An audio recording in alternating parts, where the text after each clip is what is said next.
Yo, what is going on, guys? My name is GameNut321, and Black Ops 4 has been out for quite a few days, and I'm honestly loving this game. I've been putting in so many hours just trying to get these headshots through, and I'm finally able to get the diamond camos for all the assault rifles. Now, you get diamond by getting gold for all assault rifles, and you have to do things like 100 headshots, then get like 50 kills without attachments, long shots, bloodthirsties, all of that, and I was able to prestige by the third day the game came out. And there's actually a secret camo, diamond rainbow or rainbow diamond, however you want to call it. It's not an official camo, but the gun changes color as you get kills throughout the game, and I think the streak is 35 kills without dying, which is absolutely insane. I don't think anyone's gonna do that unless like you're a really good COD player or something, or you know, Optic Gaming or something. But this gun just animates itself after 35 kills, and it's really dope. So I just put myself onto firing range, and I just put a bunch of recruit bots on, and I'm just mowing them down, and you can see the gun change colors. Now, for some reason, when I tried this on the Vapor King assault rifle, it's supposed to change colors after the 35th kill, but instead it just loops to purple, which is the first color it goes to when you initially start the streak. And I'm assuming this is just a bug that Treyarch will soon fix. Now, with the gold camos in this game, in the create a class menu, you see these purple lightning effects around your gun, but in game you don't see the lightning effects, it's just the gold gun. Now, if you get a triple kill with your gold gun, you get the yellow lightning effects, but if you want the purple ones, you actually have to get a 4-man fury kill, which is like 4 kills in like 5 seconds, and your gun will automatically get those lightning effects, and you actually keep that camo within the remainder of the match. So if you just pop off halfway through the match and you just get 4 kills within like 3 seconds, they're all lined up and they're all headshots, you just get a purple lightning gun, and it's gold, and it just looks kick-ass. Like, honestly, these skins look really dope, and at least go for gold. That's just my opinion, at least go for gold. But diamond looks 10 times better, and you know, you could just say, yo, I got diamond SMGs, you know, I'm good, and just get a little ego boost. Now, I understand going for dark matter is quite the grind, and I honestly like grinding in Call of Duty games if I really enjoy the gunplay, and this game nails it down with the gunplay. It's just in core mode, it's 150 health, and we're used to COD games having 100 health and scars taking like 3 shots to kill, but in this game it takes like 5 shots to kill someone if you're shooting him in the body sometimes, and you need to go for headshots in core if you want to kill people fast. Now, in hardcore mode, that's where you want to do your headshot challenges, because it's just 1 bullet to the head, and at that point it's just based on reaction time and how well you can hit people's heads. Now, your KD is going to suffer because you're trying to go for headshots rather than body shots. I think my KD is barely over 1. It's like 1.09, so I'm practically even in all aspects, but that's just me going for raw headshots. If I was just to focus on regular body shots, you're hitting a bigger target and you're going to get more kills. But this game kind of promotes camping in a way, because you can't really run and gun and go on really big streaks, because if you have 150 health and you go up against 3 guys, that's a lot of health you're going to have to, that's a lot of damage you're going to have to do with your gun. So you better have extended mags, you better have high caliber 2, because high caliber 2 can add extra damage to the body. Like, there's high caliber 1, which does extra headshots damage, and then the second version of high caliber will do more body damage. And if you combine like long barrel and a grip, you'll be deadly, but you need attachments to kill fast. You can't do a lot with just the base gun. And a lot of people think that the SMGs in this game are underpowered, which is fine with me, but if for 150 health, we need to buff the SMGs, because the assault rifles are kind of king in this game. A lot of Call of Duties actually have SMGs that are really good, and there's only like maybe 1 or 2 good assault rifles. I know in Advanced Warfare there was like the BAL 27, and then there was the, what was it, the Speakeasy? I think that was a weapon variant. But yeah, a lot of Call of Duties have SMGs that are just more dominant than assault rifles. You can just put grip, long barrel, and you can basically use an SMG like an assault rifle.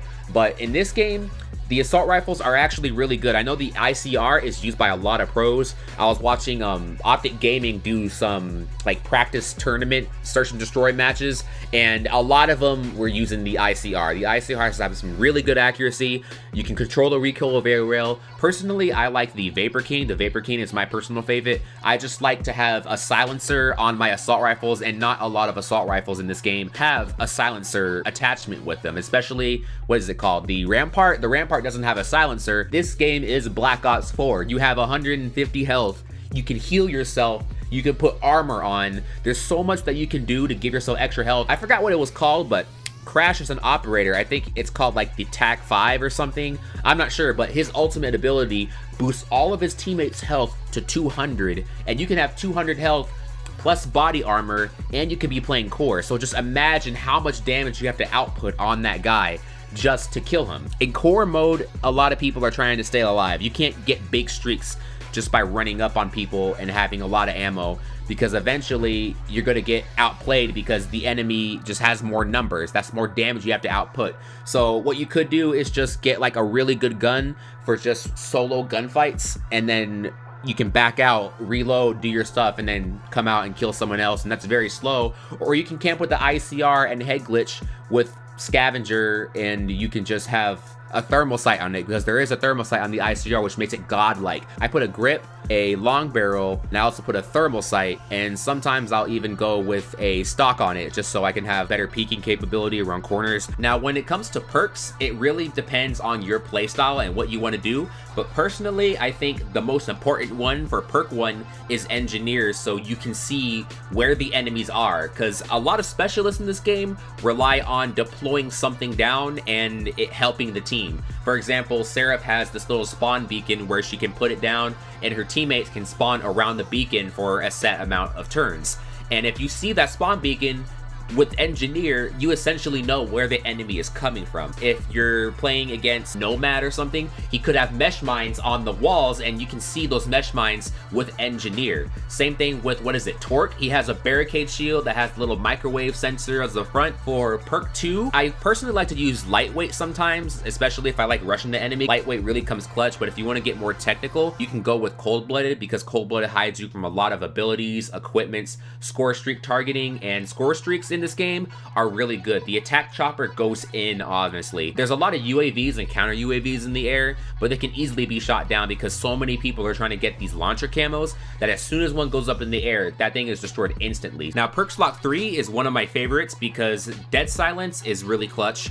Teamlink. Now, Teamlink is very weird because in core modes, you actually have this thing called Fog of War, and on the map, you can kind of have a little triangle field, and that's basically your line of sight. And if an enemy pops in that line of sight, then everyone on your team will see that red dot because he's in your line of sight.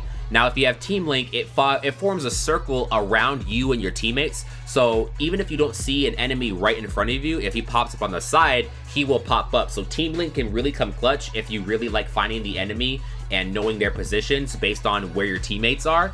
It also really helps in hardcore, because in hardcore, you can't see your teammates through walls, and you can team kill your teammates by accident. If you see a teammate run through a door and you panic fire, but it's too late, you already fired and you killed them, you team killed your teammate, and you can get kicked from the match if you kill like 3 of your teammates within a short period. I mean, I think I've seen people kill 2 people at the beginning, and then towards the end of the game, he killed a third person, but he still didn't get kicked. So I honestly don't know the time frame between that, but just be careful not to shoot your teammates. But with Teamlink, you can see your teammates through walls.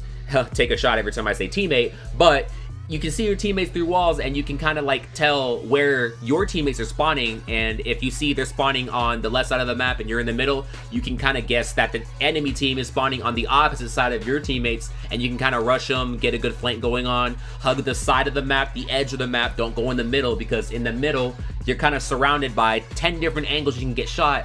If you hang around the outside of the map, that's one whole side of the map the enemy's not going to be at. And you can kind of think of the same thing with the Battle Royale. Just stick with the outside of the circle, and, you know, if you hug the wall of the storm, no one's going to be coming from the storm, especially in later rounds of the game. So you can think of that as multiplayer. Just pretend it's a circle and you want to hug the outside and just aim towards, you know, the middle where the idiots are going. But Teamlink is really clutch in hardcore. Now, Ghost, it seems like Ghost would be a really good perk, especially if you want to hide from UAVs, but UAVs don't even last that long in the air. You can always hide it out, or you can just head glitch or camp it out, because there is this gear called Acoustic Sensor. And if you're playing core mode, The acoustic sensor basically shows a red indication of a general area where the enemy is. Now in hardcore, you can't really see the radar unless you have a UAV, but if you play as the specialist Recon, I believe his name is, he has a sensor dart that he charges up. It's just a standard ability that he can just shoot at the wall, and his teammates can't see the radar, but he can. So you can shoot the sensor dart at the wall and it'll track people around that, but you also get your map in the corner. And if an enemy shoots, you can see the red ping pop up on the map.